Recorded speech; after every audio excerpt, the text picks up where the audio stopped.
Hello, everyone. Welcome to another exciting episode of Mental Health Forum.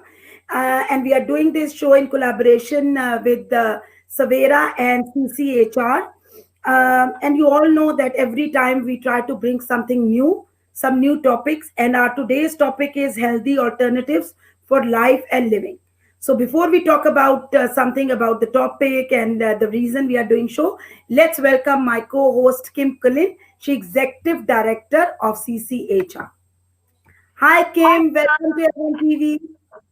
hi, Sana. How are you? I'm So, fine, thank you. Yourself? oh, very well, thank you. Always doing well. Always keeping very productive and doing well. So, Sana, I really wanted to congratulate A1 TV because they've now gone to the next level and we're on satellite. So, Yes. we could be having people from all over the world watching us as long as they've got a satellite Yeah. connection. So, very, very well done to you guys. That is just fantastic news. Thanks a lot, Kim. Thank you. That's okay, and thank you for giving me the opportunity to co-host this show with you because I know we have a lot of fun, and it's been very important to bring the messages that we do to the people who I don't know if they'd actually get it if we weren't doing this. Yes. Because we do have a purpose for doing this show, and it's to educate people on the various issues to do with mental health and psychiatric abuse and human rights, psychiatric human rights abuses in particular. We need to be able to make informed choices in regard to the health and well-being of ourselves and our families. So this is why we're doing what we're doing, and we really hope that you get something out of the show, and we'd love to get your feedback as well. Yeah, that's really good. Whenever I saw that every time people really like our show, and they are start taking interest in all those topics which we discussed. And as you mentioned, that is the reason that we are doing this show, just to raise awareness and just to tell them that what are the options available. And you know that even our today's topic is very interesting, and that Mm. is healthy alternatives for life and living. And for our guest tonight, again, we are really privileged that He's going to join us tonight. He is none other than Mark Donudu. Mark was an engineer for 25 years with several patents to his name over the last 20 years.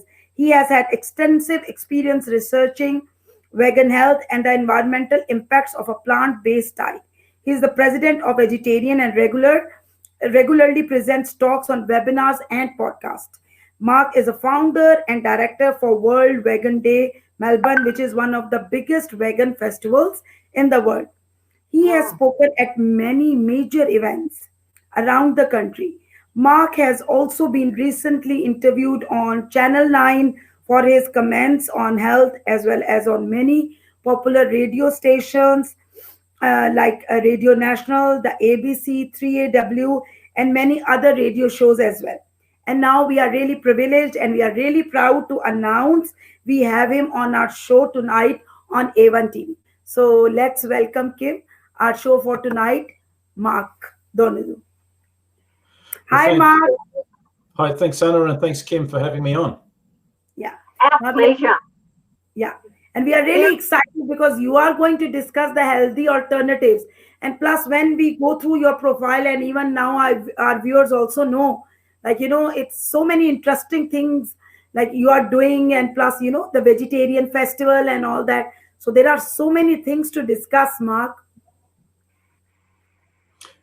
Yeah, look, I'm looking forward to sharing this information with you. And it's interesting that I got into health and nutrition many years ago when I had some health issues, and the more I learned about my own condition, the more it led to other conditions, and I just had this kind of insatiable appetite to learn more and more about health and nutrition. And that was well over 20, 25 years ago, and here I am, working harder than ever, trying to learn more every day. Yeah. And Mark, as you mentioned that you are an expert on nutrition and health. So can you tell our viewers a little bit about yourself? What is vegetarian Victorian and how you end up with such a passion on health? or like, this vegetarian festivals and all that? Yeah, well, first of all, I became vegetarian well over 28 years ago, and at that stage, I was doing a lot of reading from all different sources, including some very old sources. People like Plato and Aristotle and Pythagoras and Da Vinci, and all of them were on vegetarian diets. And I thought, well, gee, it makes a lot of sense to do that. And they were even talking about health benefits and benefits, from the mind and everything. So I thought I'd try it, and my health improved. And then 4 years later, I decided to become vegan for the same reasons that I was vegetarian, which was to improve my health, to improve the environment, and also to avoid animal suffering. So they were the main reasons why I went on that journey. And one of the things that inspired me initially was the fact that I had many health problems. I had scoliosis as a child. I had many gum diseases. I was in and out of the children's hospital, and I had a lot of health problems. And when I switched to a healthier diet, I had no idea what such a big, profound influence it would have on my own personal health. My eyesight improved. I lost a lot of weight. I had a lot more energy, a lot more endurance. All these things improved. And I noticed that, and also when I started getting this knowledge, that I could help other people. And so that inspired me to join Vegetarian Victoria. And also to start World Vegan Day, which was in 2003. We started off as a picnic in the park and got bigger and bigger until last year it was one of the biggest festivals that are vegan in the world, having over 25,000 people. And I've been president of Vegetarian Victoria since 2007. And we're an organisation that shares information about the health benefits, environmental benefits, and also about a lot of the cruelty that happens in animal industries. And we educate people. We have a lot of booklets that we give out. We have a website, which is vegvic.org.au, which I welcome people to check out. And we attend many events throughout the year, and we do many talks and presentations all over Victoria. That's great. Wow. Yeah, that sounds really good. You sound like you're a very busy person. Plus, you have a health food store in Elwood. Yeah, exactly. During the week, I'm involved in Elwood Organic and basically selling organic fruits, vegetables, nuts, seeds, and grains to the public. And so I definitely practice what I preach, and having a lot of organic produce to all of the people that want to improve their health. That's fantastic, and that's where we found you, isn't it? My friend Erica found you in that health food store and started talking, and then we found out we had common goals and purposes here. So that's really fantastic. So, Mark, I wanted to thank you very much for reading that paper on antidepressants and youth suicide in Australia that I sent you, and for your insights into that. And it was interesting because you said that confirmed for you previous studies that you had read from around the world, and that which show that antidepressants actually do increase suicide rates, which is also, we did a show on this a few weeks back and explained the paper and went through the basics of that. So could you tell us a little bit more about that, and where your own studies and research have taken you in regards to this link between the antidepressants and suicide, and maybe what we could do to become more aware about that? Well, it's interesting because I never set out to study mental illness at all when I started. However, when you start researching health and nutrition, you tend to find that the very things that help things like heart disease, cancer, diabetes, respiratory problems, kidney disease, etc., are the very things that also can affect mental health. And the more research I did, the more and more this came up. And some of the inflammatory conditions, even like arthritis and things like fibromyalgia and all these are very similar in a lot of ways that the mental illness occurs as well. But basically, just getting back to what you mentioned, that particular study that you sent me, which was the antidepressant prescribing and suicide self-harm by young Australians, that Curtin University study. That was interesting because, that said that the FDA warned that antidepressants were associated with, I think, double the suicide risk, compared to placebo, which is extraordinary.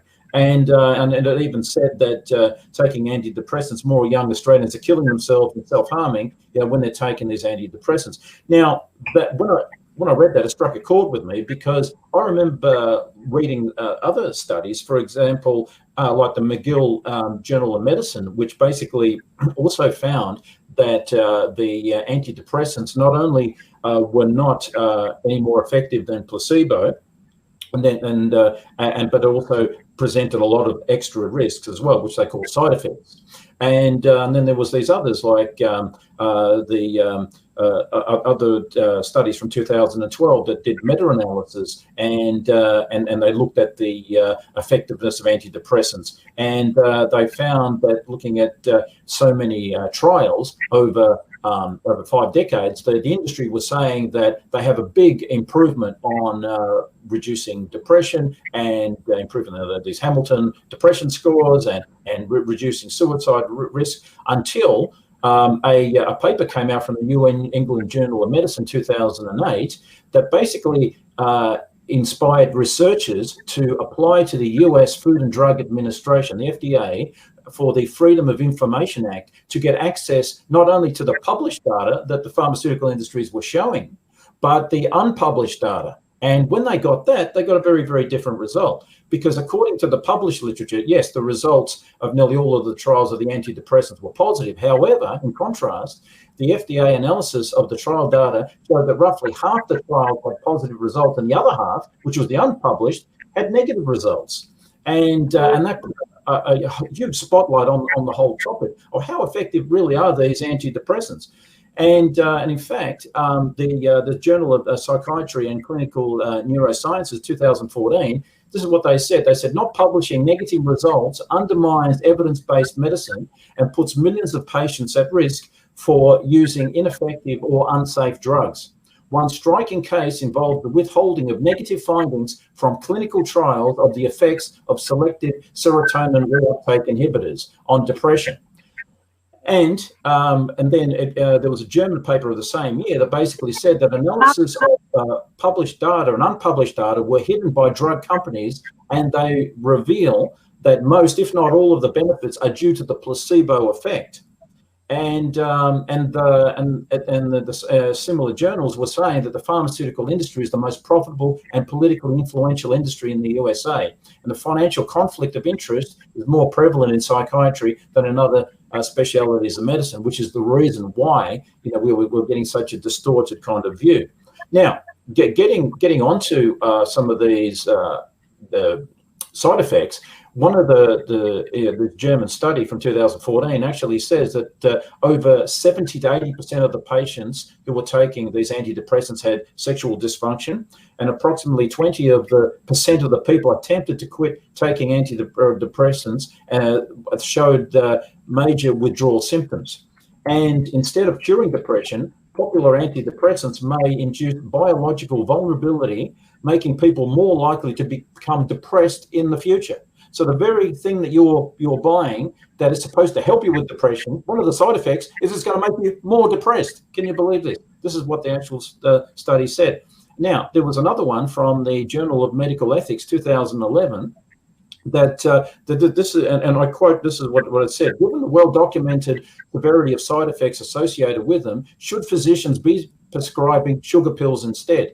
Although the latter scenario may involve deception on the part of the patient and physician, is this preferable to treatments with extensive common side effects such as drowsiness, low sex drive, weight gain, and so on?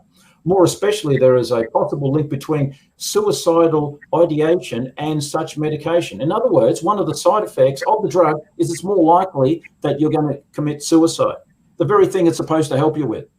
Unbelievable. And this is what this research was coming up with. And then there was another one from June 2013. It was a study that was called A Pill for the Ill. And that particular study says that some doctors quickly decide on a depression diagnosis without listening to what the patient has to say, and quickly decide on antidepressant treatment strategy without considering the alternatives. And they're so quick to put them. And then the Epidemiological and Psychiatry Journal, 2009, actually said that some of the side effects of these antidepressants, again, was sexual dysfunction, insomnia, diarrhea, nausea, anorexia, bleeding, forgetfulness, seizures, and increased suicide risk. So wow. There's at least 4 or 5 papers that I've just mentioned there that actually back up what you were saying about that Curtin University paper. Yeah, absolutely. Well, it's sort of like why we probably should give people a placebo, because that would be more effective by the sounds of it. But what you were saying then about, we had this lovely girl on last week, didn't we, Sana? Yeah. Vanessa, her name is, and she actually, she was diagnosed as being depressed and was on antidepressants within 15 minutes. Yeah. And she had the next 10 years of her life were hell. So, there are a lot of stories out there with people, and this is part of what we at CCHR do. We want those stories. We need those stories because that's how we can get legislation changed and practices changed. Anyway, thanks, Mark. That was a great explanation, wasn't it, Sana? That's really great. And that brings up a lot of questions for me, Mark, because there are so many things which you discussed, and that is, I want to ask one by one. And the very first question which I want to ask is, that there are side effects if you take these drugs and all that, as you mentioned earlier. So is there a link between, or do we have healthy alternatives available as compared to taking drugs straight away? You can go for healthy alternatives.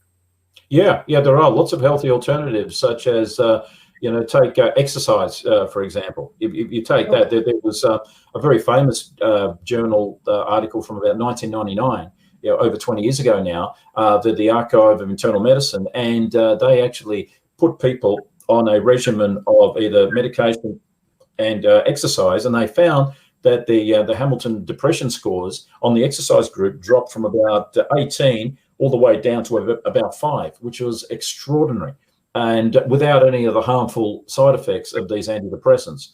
So that was quite an amazing revelation. And in fact, they concluded in that paper, an exercise training program may be considered an alternative to antidepressants for treatment of depression in older persons.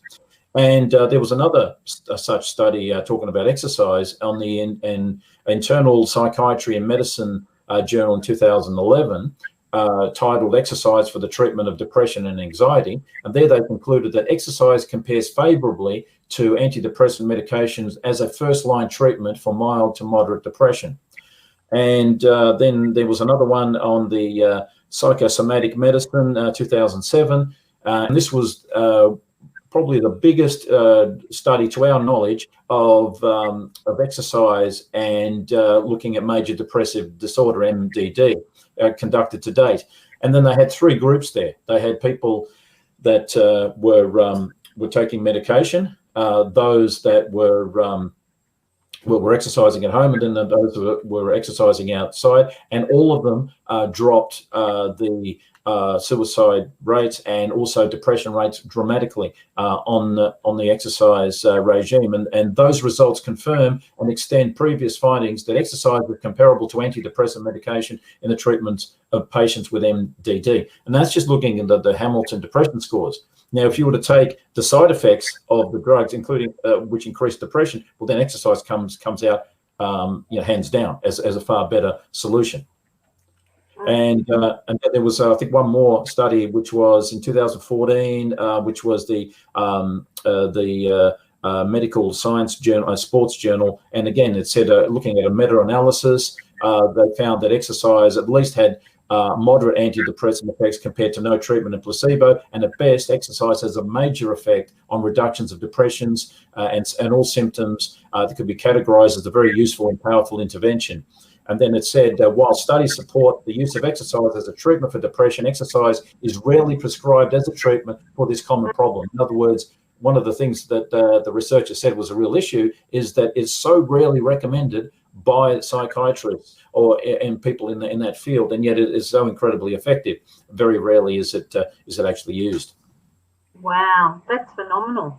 That's amazing. That's really good. And then, running, Sana, make sure we don't get depressed. We'll go out and increase our exercise. Yeah. And that's really good to know that, okay, that if you go for healthy dietary options, this means it can help your depression levels and even inflammation as well. So I think it's really informative to share with others as well. Yeah. Look, you're right. I mean, a lot of people aren't aware that there is a huge relationship between inflammation and depression. In fact, we've known about this for a while. In fact, in 2014, there was a journal, The Brain, Behavior and Immunity. And there they actually quoted, they said that inflammation is considered as a mechanism leading to depression, but the association between inflammation and inflammatory dietary pattern and depression risk was unknown at that stage. But they did see a huge correlation between depression and inflammation. And they said that the inflammatory dietary pattern is associated with a higher depression risk. This finding suggests that chronic inflammation may underline the association between diet and depression. But then looking at other journals, like the Journal of the Progress in Neuropharmacology and Biological Psychiatry in 2011, they actually did define the actual mechanism, how inflammation actually causes depression. And what they found was that what you have is when you have LDL cholesterol being oxidized, our body creates antibodies against it and attacks it. And we have oxidative damage where free radicals damage healthy cells, and they cause an autoimmune response by changing the chemical structures of otherwise healthy molecules to generate all of these new immune responses. And you get these antigens, which are effectively toxins or other foreign substances that induce an immune response in the body that causes these antibodies. And they went on to say further that you're getting all of this LDL oxidation, and this is causing these autoimmune responses. And there was a British medical journal article that also said from 2013 that the new evidence shows that clinical depression is accompanied by an increased oxidative and nitrosative stress. That nitrosative means reactive nitrogen and oxygen both damaging the cells and creating an autoimmune response. And what they found was this: they looked at people and they induced what's called an endotoxin, which is like these pathogens that are harmful, these toxins. And they noticed that as you increase these toxins, the inflammatory markers like interleukin-6, tumor necrosis factor alpha, all increased. And as they increased, the depressed mood increased at exactly the same time. And so did the social disconnection. That is a measure of how much people want to interact with others or speak to others or withdraw from others. And all of those peaked at the same time. So literally about an hour after inducing these toxins that are present in some harmful foods, they noticed that depression increased, as did the inflammatory markers. And then as the inflammatory markers came down, so the depression came down, and so did the social disconnection problems improve as well. And so that was quite a big finding. And then there was also another one in Biology of Psychiatry in 2010, where they looked at the a brain response to reward. So, for example, if someone's solving a crossword puzzle or a maze or something like that, at the end they're supposed to feel happy. Well, when people had these endotoxins, instead of feeling happy like the placebo group did, and they noticed this great neural activity as they were feeling rewarded and happy that they solved these problems, those having the endotoxins and the inflammation, they had the opposite effect. They were actually feeling more depressed after solving these problems, which is quite an extraordinary thing. So we could see that the influence of diet and toxins is paramount. So that sort of raises the question: what type of diet creates these endotoxins and creates inflammation, and what type of diets can reverse that? Well, one of those inflammatory markers is called C-reactive protein. And it is the most now what they found is the most anti-inflammatory diet that they've studied, and this was in the JAMA, the Journal of the American Medical Association, 2003. They found the most anti-inflammatory diet is a plant-based diet for reducing C-reactive protein levels within 30% within 2 weeks due to the anti-inflammatory properties of antioxidants. And there are plenty of antioxidants in plant-based foods, and fruits and vegetables and nuts and seeds and grains, but there aren't hardly any anti-inflammatory compounds, or hardly any antioxidants in meat, dairy, or fish, or eggs or dairy by comparison. So that's where the plant-based diet is particularly helpful in creating this anti-inflammatory response. They've also found things just like you take a fruit, like a basic fruit like blueberry, for example, and there was a study that was published in the Applied Physiological and Nutritional Metabolism Journal 2011. They found in one study, researchers asked athletes to eat about a cup and a half of blueberries every day for 6 weeks to see if the berries could reduce the oxidative stress and inflammation caused by long distance running. And they found that it had a huge effect in reducing the inflammation and oxidative stress. And then they did studies where they put people eating beans. Now, beans have a lot of fiber that produce a lot of healthy food for the healthy gut bacteria. And your gut bacteria produce an anti-inflammatory substance called butyrate, which is the most anti-inflammatory substance that we know of, far more effective than any anti-inflammatory drug that you can take. And the changes in C-reactive protein, one of the inflammatory markers, was dramatic. They were literally a 40% improvement just within a few hours just of consuming beans compared to the controlled diet. So there are a lot of things we can do with diet to improve your inflammation. And in fact, there was another great study that they did in going back in 1982, where they looked at white blood cell count. Now, the white blood cell count is often associated with inflammation, and they found that people on a standard diet had a white blood count of about 9, semi-vegetarian 7.3, lacto-vegetarians that have a bit of dairy 7.1. And eggs, and then lacto-vegetarians, dairy only, and vegetarian 6.9. But the vegan diet was the best of all with 5.6. It had the lowest white blood cell count of all. Why? Because there are less of these toxic endotoxins, and there's a lot more of these anti-inflammatory properties, in the plant-based foods.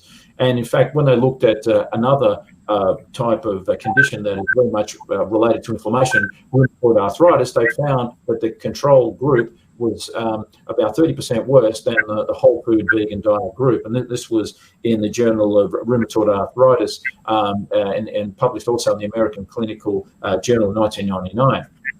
And anyway, the main conclusion was that patterns identified for biomarkers of inflammation were almost all meat-based or Western patterns, while vegetable and fruit-based or healthy patterns tended to be inversely associated. So in other words, they said the more plant-based you were, the less inflammation you had, the more animal-based the diet, the more inflammation. And when you consider the arachidonic acid in animal fat is one of the biggest sources of inflammation, it's not hard to see why that's the case.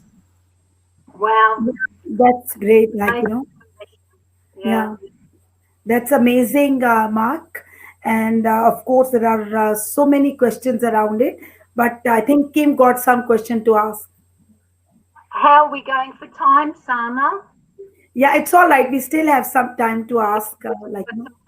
Good. I haven't kept track today. So Mark, that was really interesting. So basically, just to sum it up, I'm just going to sum it up in layman's terms from what I understood from that. It's like it's really important to exercise because that will decrease your depression if you exercise, your anti-inflammation, and stay away from the antidepressants.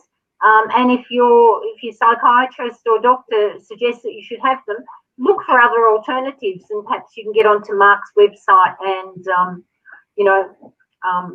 there'll be some ideas there, because there are a lot of natural therapies that are giving us real solutions now instead of just getting onto drugs. So Mark, I wanted to ask you a question. It's a bit interesting, actually. I find this really interesting because with all these studies that you've quoted for us, and you have actually done a lot of study, and I know a lot of other people have done a lot of studies. If nutrition and exercise alone can help people with their physical and mental problems, why do you think there are so many new mental disorders being created for what were previously just lifestyle choices? And what are some of those mental conditions that they're calling that are just normal lifestyle choices? What do you think's behind that, Mark? It's really quite, I don't think our listeners would understand it in the same context that perhaps you and I do. So maybe if you could explain that to them in a simple manner, that would be fantastic. Absolutely. I'll give you one example. There's a condition called orthorexia. Now, that's a condition where if you eat really healthy and you're concerned about making healthy food choices, they call that a mental illness. And the ironic thing is that they will prescribe things like Zoloft to you for eating healthy. That is the insanity of some of these the descriptions of illnesses that they're just literally plucking out of nowhere. And in fact, a lot of the psychiatrist organizations, they meet on a regular basis trying to come up with new conditions, which are just normal decisions that you make on a day-to-day basis, and they call them a mental condition, which is completely insane. But answering your question, why is it that they're creating them? Well, because with every condition that they come up with, they always have a drug ready. And there was a great explanation of this in a journal called Psychiatry and Clinical Neurosciences in 2014. And this is what they said: the pharmaceutical industry is the most profitable and politically influential industry in the USA. Financial conflict of interest is more prevalent in psychiatry than in any other specialities of medicine. Now, let that just sink in for a while. Just to put it into context, in the last election in 2016 between Trump and Hillary, both sides, both the Democrats and the Republicans, their biggest funders, more than the big international banks, more than the military companies, more than the insurance companies, more than big oil, all that combined, was the pharmaceutical industries. That's how powerful they are. That's how much control they have. And so because these things make so much dollars, that's why they're not recommending these healthy alternatives, because there's no money in eating. We've lost you, Mark. Sana, I can't hear you neither. Hello? Hi, Sana, can you hear me? Yeah, I can hear you, but I think we lost connection with Mark. Yeah. All right, so just I think in what Mark was saying in summary is that what we have this pharmaceutical influence, and as with a lot of things, we need to follow the money trail. So the money trail, the psychiatrists make the disorder, they create the disorders, the big pharmas, make the drugs that go with the disorders, and there's a lot of conflicts of interest as well that people need to be aware of, because if you're being promoted, you're being told that you need to take antidepressants, and you're finding that the people who are telling you that you need to take antidepressants are getting kickbacks from the pharmaceutical, you're going like, oh my goodness me, what's going on here? So I think it's time that we need to look at some of these issues, because it's fraud, Sana. It's nothing less than fraud. So, Mark, sorry we lost you, but it was really fantastic having you on the show, and appreciate the fantastic information that he gave you. It was great, wasn't it? Kim, the information he shared is so much detailed information, and it is with the full research. It's not just that it's anyone's opinion. It is with a lot of research. He's saying this with by taking the responsibility that okay, what's going on and how can we avoid all those situations. And I think you agree with me that that is the reason that we are doing this show, just to tell others that look, okay, these are the different alternatives, you can adopt them. But again, I think you want to say something in the end, that we are not saying anything to stop taking this or never visit your doctors and all that. It's only it is only to create awareness and just to tell you, okay, there are different options. Or if you are struggling from trauma, depression, or anything like that, even if you and that's quite normal, and then there are different things. If you can make healthy choices in your life, healthy dietary options are there. If you adopt them, it can help to reduce your level of depression, inflammation, and all that. And that is what, there are so many guests. I think now it's been more than 4 or 5 guests we have who talk about healthy options, isn't it, Kim? It is, and it's been interesting because they've all been telling us this information, but in different ways with different, studies that they've done or their own experiences. But the basic guts of it, I guess, is that we need to get ourselves informed, because we can't make an informed choice unless we have all the factual data. So I think this has been a fantastic platform to be actually able to share some of the data with people. And another thing I really need to say, because it is so important, Sana, I really need to stress to your viewers that if they or anyone they know is currently on an antidepressant or any other psychiatric drug, not to just decide, oh my God, I need to stop these drugs, but to really do not stop taking your drug without the assistance of a competent medical doctor. And the reason for this is because there's a symptom which is a withdrawal symptom, which is a new, not before experienced symptom or worsening of the symptoms. So you can have even new symptoms when you start going off those drugs, or even worse symptoms, like what Mark was saying as well earlier. So we just need to be aware of that and to be really cognizant that that is a fact, and you need to be really aware of it. And I really want to encourage people to contact CCHR, Sana, because what we're doing, we have case documenters and we're getting people's stories, and it's with the stories that we can actually get changes in the legislation, because that is ultimately what we would like to do.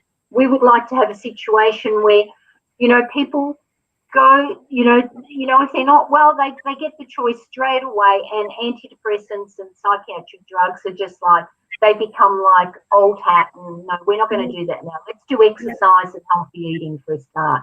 Yeah. No, that's great, Kim, and that is what, we are trying, and I think we are quite successful in this. So thanks once again for joining in and bringing a wonderful show, and thanks to our wonderful guest, Mark Dodu as well, Donudu as well. So, and in the end, I just say that, as Kim mentioned, just look after yourself, go for whatever is good enough for you, and make we are trying just to inform you what is going on, so that you can choose what is best for you. And till then, again, keep watching and keep supporting Avon TV. Thank you. Thanks, Sana. Thank you.